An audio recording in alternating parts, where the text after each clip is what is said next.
मित्रहरू केही दिन पहिला मैले किरात भन्ने शब्द चाहिँ हाम्रो सांस्कृतिक राजनीतिक पहिचान बन्न सक्छ, त्यसका केही ऐतिहासिक आधारहरू पनि छन्, सांस्कृतिक धार्मिक आधारहरू पनि छन्, तर मङ्गोल भन्ने शब्द चाहिँ हाम्रो सांस्कृतिक राजनीतिक पहिचान बन्न सक्दैन, त्यो एउटा आयातित शब्द मात्रै हो।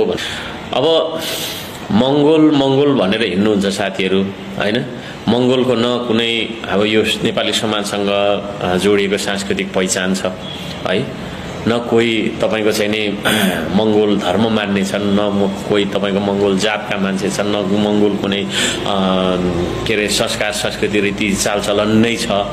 यो एउटा समग्र रूपमा मानव जातिलाई के तपाईको चाहिँ एउटा नस्लीय हिसाबले एउटा वर्णगत हिसाबले हेर्दाखेरि आँखा थेप्चो, आँखा चिम्सो र नाक थेप्चो हैन, अलिकति सानो कदको हुने एसियामा जस्तै चाइनामा, भियतनाममा, इन्डोनेसियामा हैन, कोरियामा, जापानमा लगायतका ठाउँहरू, फिलिपिन्समा लगायतका ठाउँमा बस्ने मान्छेहरूको एउटा रेस हो, एउटा वर्ण, उसको चाहिँ एउटा वर्णगत क्याटेगोरी हो। त्यसले गर्दाखेरि यो मङ्गोल भन्ने शब्दलाई पक्रेर हामीले हाम्रो सांस्कृतिक पहिचान न देखाउन सक्छौं, न राजनीतिक पहिचान हुन सक्छ है।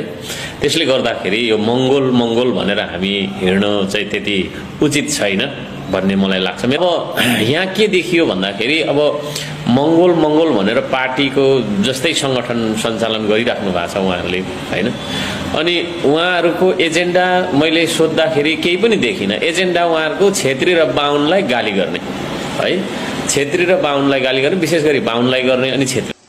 ल हेर्नुहोस् साथीहरू, हिजो हर्क सम्पनज्यूले मङ्गोलहरूले गाली गर्यो भन्दै आज उहाँकै शीर्ष नेताहरूले चाहिँ यो खालको अभिव्यक्ति दिइरहेको छ जस्तो लाग्छ। हजुरहरूले त्यस्तै कमेन्ट गर्नुहोला।